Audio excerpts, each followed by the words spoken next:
उत्साह कविता का पाठ करेंगे जिसके कवि हैं सूर्यकांत त्रिपाठी निराला। सूर्यकांत त्रिपाठी निराला का जन्म 1899 ईस्वी में हुआ था और इनकी मृत्यु हुई 1961 ईस्वी में। निराला छायावाद युग के एक प्रमुख कवि थे और इनकी कुछ मुख्य रचनाएं हैं अनामिका, परिमल, गीतिका, कुकुरमुत्ता और नए पत्ते। इनकी समस्त रचनावली निराला रचनावली में संकलित है।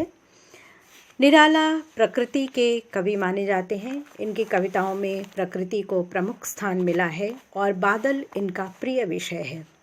उत्साह कविता भी बादल को संबोधित करते हुए इन्होंने लिखी है और बादल को क्रांति के रूप में, विप्लव के रूप में वो देखना चाहते हैं। कविता में बादल का आह्वान करते हैं कि बादल आए और परिवर्तन लाए।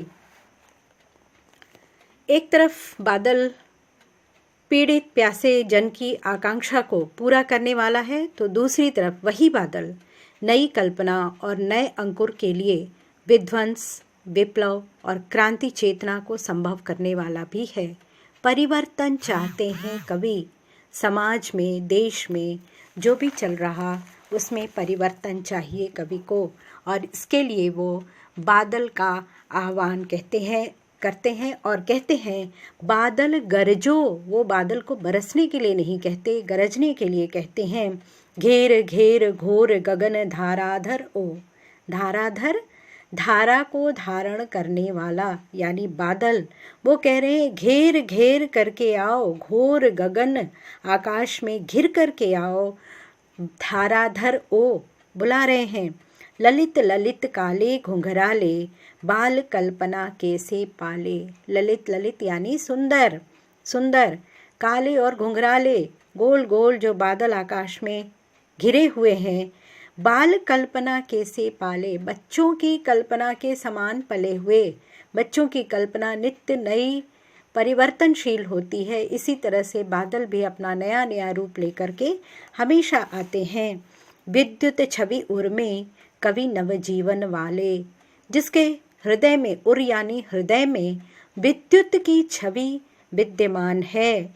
विद्युत एक नई आशा, असीम ऊर्जा का संकेत करते हुए कहते हैं विद्युत प्रतीक है ऊर्जा का।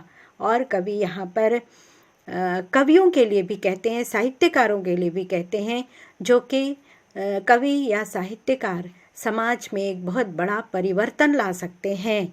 वो उनके लिए वे कहते हैं कि अपनी नई कविता से उत्साह भरो। जो तुम्हारे अंदर में वज्र छिपा है, वज्र यानी बिजली, जो हृदय में छिपा हुआ है, उससे तुम नया जीवन लोगों में लाओ। नई कविता के जरिए लोगों में उत्साह भर सको।